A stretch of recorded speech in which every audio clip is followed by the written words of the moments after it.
starting off, I think the dead rabbit that they took is probably as close to the bit in the game where Ellie shoots the rabbit in. Remember that bit? Oh, yes. It fucking twitches afterwards, just like utterly unnecessary. Yes. And yeah, I was a bit. I'm still grappling with this version of Joel, and I don't, and because I keep on going on about the violence that isn't in it, and how Joel in the games feels very.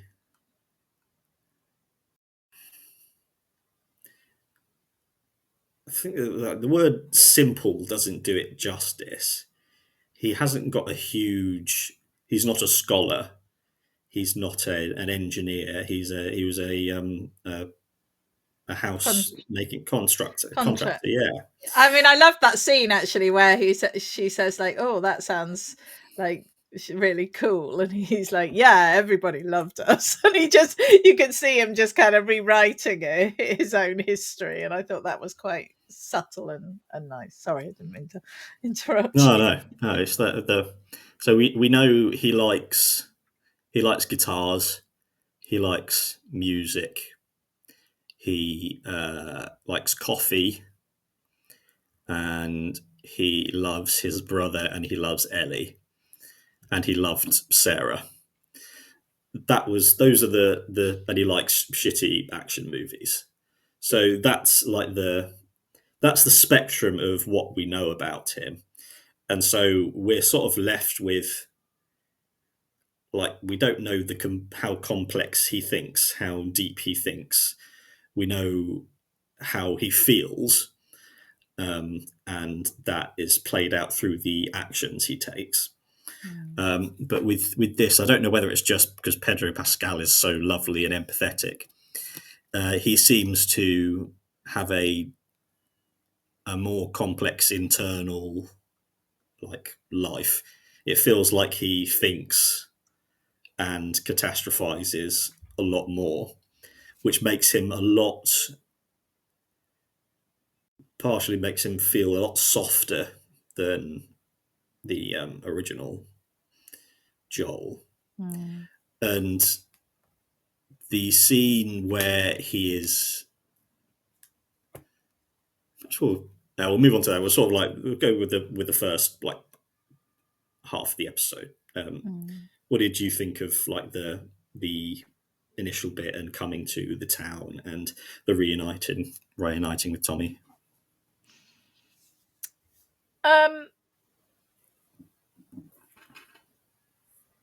The first part of the first part of the episodes, or the first few minutes of the episode, is basically a bit of a montage, isn't it, of them kind of traveling along, and it's 6 months later as well, isn't it? And suddenly you see them going up to this house, and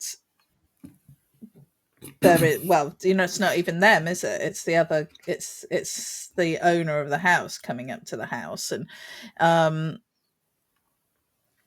I think it was nice because, first of all, I was a bit sort of like 6 months. It felt like a sudden jump, but it meant that we didn't have to go through that grieving process that Ellie inevitably went through. We didn't have to see all of that.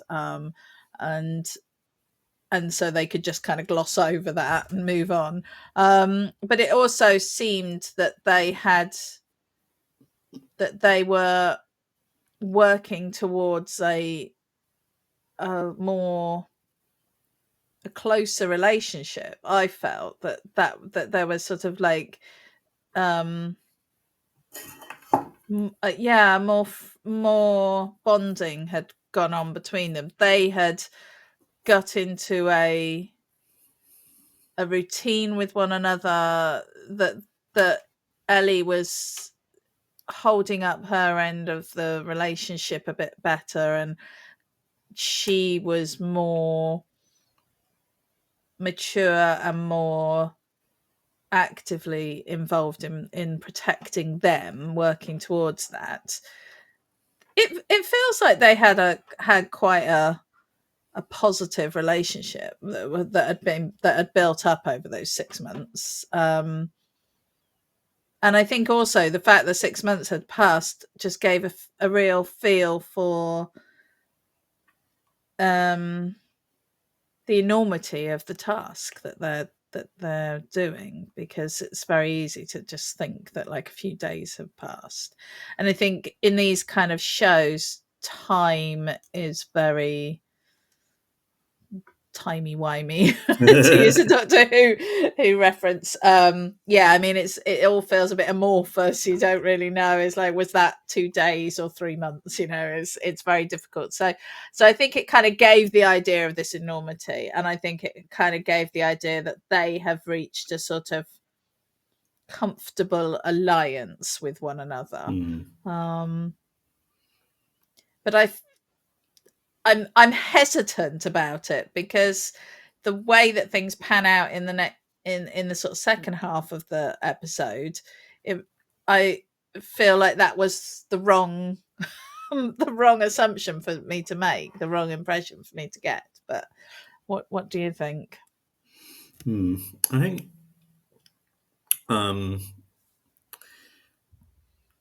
Joel in the game is so much more emotionally closed off all the time, and it only really comes out in like those kinds of bursts when he's angry. But in this, his emotion is so written on his face. Like the difference between him when we first find him in the apocalypse, when he's putting a dead child's body on a fire, and his face is completely blank. He's just hardened himself up. And we can really see over these episodes, as time goes on, he's reverting more back to the Joel we saw before the apocalypse. It's the exact same. It's him living alone with his daughter and his brother.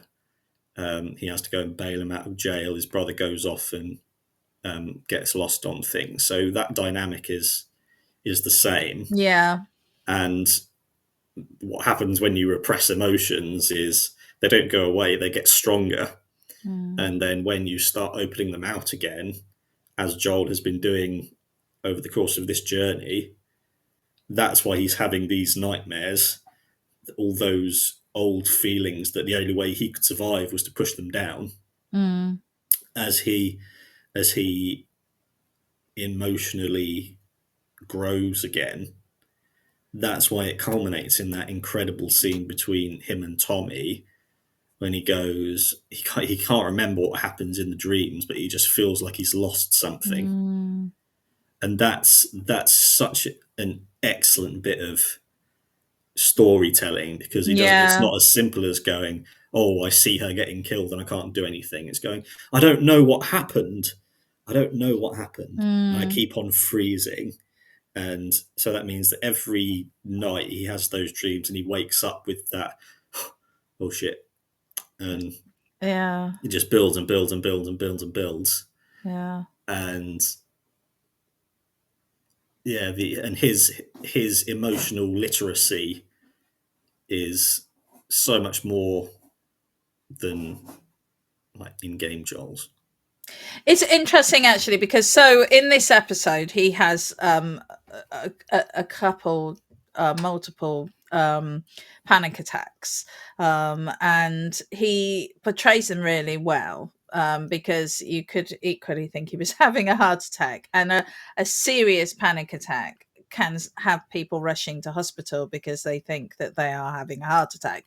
So you know, it is not overacted, and it's not hammed up. It's a very genuine representation of a very real physical manifestation of emotional trauma and difficulty and all of that. And it's really unsurprising that somebody in Joel's situation would experience a panic attack, but it's a very extreme thing to show in this kind of show.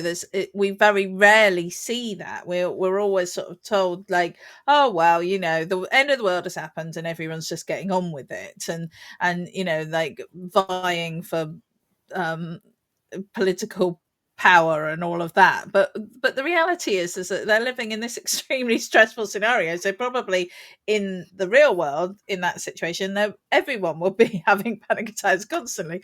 So it's nice to see it portrayed. But I went back and looked because I was like, I don't remember him having this in the show and I in the game. And I came across, I just wanted to mention it because I came across the HBO's Last of Us podcast where Neil Druckmann is talking about it. And it's really interesting because it's completely in line with what you've been saying, actually, is that yes, he is having a panic attack and he doesn't understand what's going on because he's the kind of guy that probably never even thought about panic attacks in his life. They said the reason they didn't do it in the game is because is actually a technical thing because of the way that what they say is that when you're playing the game, the cameras so quite far back, so and it's usually you're usually behind your character, so you very rarely see your character's face and your facial expressions, so it was difficult for them to technically portray these moments. So instead what they did in the game was they tried to um make him more distant from Ellie. So the fact that what you're talking about is that in the game he was less he was more emotionless and more and colder. That's actually true, and that was their way of trying to represent this stress that he's under now.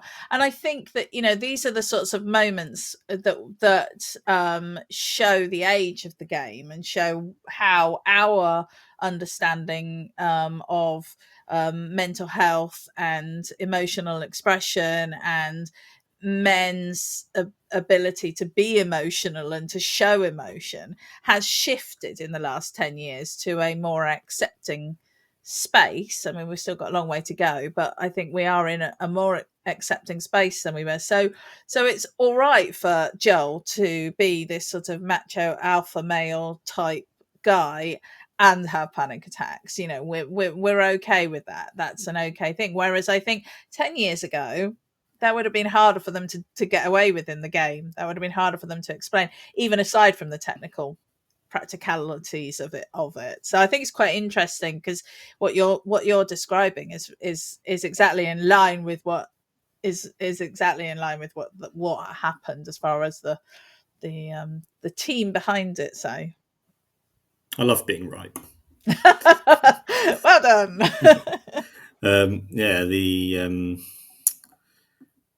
Yeah, so I think the point we rarely see in general working class protagonists in most media. They're normally middle class to upper class, and there's always been the stereotype that working class and poor people are dull and simple and don't have complex inner lives, which is completely false and ridiculous. Yeah. They have exactly the same emotional spectrum as most people. And I really like the it's similar with Kratos in God of War when you take these very masculine men and you examine their journey in developing emotional literacy and how it's something that needs to be cultivated, because if you're not taught how to understand what you're feeling, then all you're left with is just being your feelings having power over you. Because I think that's what happens with Joel, certainly in the game, in the final, at the very end of it. He doesn't know, his just feelings go, we need this, and he goes and follows them. And that scene with him and Tommy was that made a lot more. The scene where Joel says we're going our separate ways, that still doesn't sit quite right with me. I didn't really. How did that scene feel with you? Because it never really sat with me when the game either. When he says it to Ellie. Yeah. Yeah. I, I think it's hard because I think that in our sort of storyland and movie land, we want our protagonists to play out their roles, and Joel's role is as Ellie's protector. So it felt to me as like he shouldn't. Why would he leave her at this point? Just why he didn't make sense to me. And also, Tommy's completely unreliable, so I Mm. don't know why he would leave her with Tommy. And Joel, much as he loves Tommy, he's the one that thinks he's unreliable. So it's not it. So that yeah, it didn't really. I didn't believe it in the game or in the show. But I'm wondering if that's because neither did he and neither did Ellie. No one believed it because Mm. it was just it was something that he was playing. I mean, there's even you could even get more complex with it and say, like, is he just testing? Was he testing himself? Was he testing Ellie's loyalty? Was he testing his own loyalty? Was that actually what was going on? That he was like trying the I think sometimes in reality people try ideas on for size, so they'll like say something that they don't necessarily mean because they want to see if they mean it, and then once it's out there in the real world, then they know whether they mean it or not. And I just wonder whether that was what was going on here. I mean, that feels like quite a lot of layers to go through from a script writing perspective, but a storyline perspective. But I still think that might have been that it didn't sit right because it wasn't right, and eventually that's what happens, isn't it? I mean, eventually that the decision is, yeah. Yeah, I think just thinking about it now, it felt a bit too scripted in the game, Mm. but I think the way they played it in this one is a lot more sitting with it for a little bit and thinking about it and how terrified Joel is, and all. There's often you people think they want something, but they actually really don't want it, especially when Mm. it comes to anxiety. And I think in this, all he felt was, I just need to, I can't bear the idea of getting her killed, because he definitely Yeah. blames himself for, because he hesitated when Sarah was shot, and he's just going, that's all I've been thinking about for the last few months, and I can't handle that. So Mm. the way to fix that is to hand her off to Tommy, and in order to do that, I need to go and tell her. And he just wants what he thinks he wants is to just go, oh, okay, thanks, Joel, it'll be okay, and then he can leave. Yeah. And he thinks that that's the answer. But then Ellie gets pissed off with him, Yeah. and we see so much with him and Sarah. It felt like he was the child and she was the adult Yeah. in that relationship. Yeah. And I really feel it seems like when Joel falls asleep and Ellie's watching over him, it really feels like he's being taken back to that place. Mm. And so when he goes in to try and be the adult again, and she has a go at him, he just sort of, yeah, it just feels like Joel doesn't know what he's thinking and feeling and just Yeah. acts out. But then he hears Ellie say, "It's what she wants," it's not about safety, it's about how he makes her feel. Yeah. Yeah. And then Joel just has a little bit more time and then realizes, oh, that's the last thing I want, is leaving her. Mm. And yeah, so I think it was played a bit better. Yeah, I mean, I think I think we see a lot about how damaged he is by what happened with Sarah, and we don't know how he was in that situation alone with Sarah either. I mean, we don't know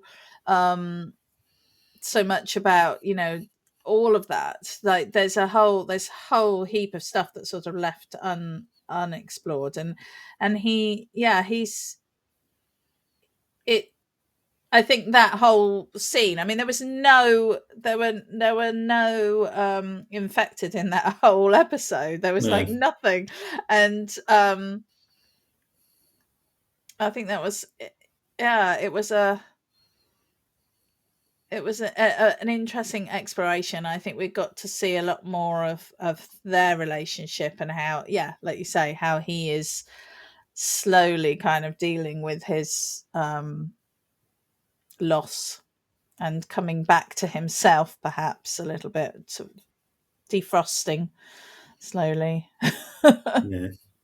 And it's tricky with portraying panic attacks in any kind of media, because Hmm. even though it stops him in his tracks, it is quite short lived. Whereas panic attacks can often completely render someone incapacitated without, they can't be controlled. No. They can, you can, and but just that we really get a feeling through Joel just really reaching his breaking point in how he can ignore the terror of getting Ellie killed. Yeah. He's been holding that down this entire time, and he Yeah. finally gets to see Tommy, and he sees all this safety and security, and just goes, "Oh, I just want this." And Yeah. I just want to stop. Yeah. because anyone who has gone through any kind of um, processing trauma knows that it is just awful, and even though it's the best thing in the long run, just the dredging up of that trauma Mm. can really overwhelm you in the present. Mm. And it seems Mm. like that's what they did with Joel. Yeah. Absolutely. All right, I think, have you got anything? Well, yeah, I was just going to say that the end scene in the episode was like Yeah. so hard, because he gets attacked, and he thinks he's beaten the guy off, but then he's been like stabbed with a, I don't know, giant nail. Something horrible anyway. And it's, and they manage to get out of there. Ellie gets him out of there. So you've seen this whole thing go full pelt about all this thing about him protecting her and him looking after her. And in this episode, she's slowly demonstrating to him that she can look after him. But then finally, in the final minutes of the scene, he's like, he can't, he's collapsed. And, you know, we're like, Ellie's like, you can't leave me. I can't do this without you. And I think it was a really, yeah, I was just like, oh, no. I mean, I've played the game, so you know, that takes a little bit of the drama away from it. But it's yeah, shocking. Yeah, that was another element where I think it was nowhere near as dramatic as it was in the game, because Joel falls off that stuff and goes and lands on the spike, Yes. and it feels like they rushed that a little bit, because that was an entire level in the game exploring that and Yeah. then getting attacked. and it just felt like, even though it was a horrible big nail, I don't know what that was. That was. Wow. Oh. So yeah, it'd be interesting to see how they play the next episode. It's nearly the end. Yeah. I don't want it to end because I know what's going to happen at the start of the next one. Yeah. Which But they might fill the gaps, mightn't they? I mean, because they could run any story really now, couldn't they? The adventures of.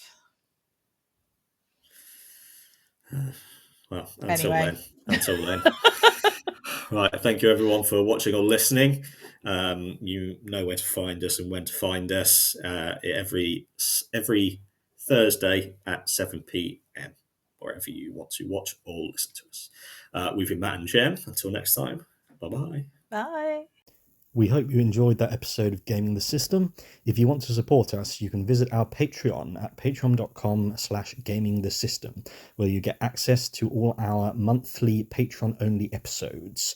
You can also like, share, comment, or subscribe to us on any of our platforms to support us. Until next time, bye-bye.